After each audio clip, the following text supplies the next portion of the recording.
A familiar story demonstrates the conflict between the will of the flesh and the will of the mind. Remember what Jesus said in Matthew chapter 26, verse 41, when he found his friends sleeping? He said, "Watch and pray, lest you enter into temptation. The spirit indeed is willing, but the flesh is weak." In this verse, the spirit refers to the mind, or you might say the conscience.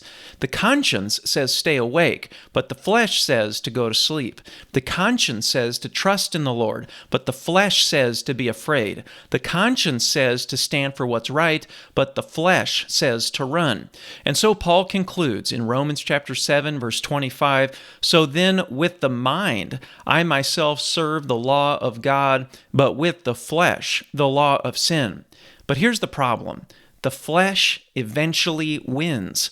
The will of the flesh is stronger than the will of the conscience. The human will is not strong enough on its own to defeat the desires of the flesh.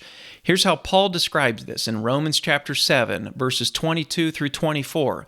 He says, "For I delight in the law of God in my inner being, but I see in my members another law, waging war against the law of my mind and making me captive to the law of sin that dwells in my members.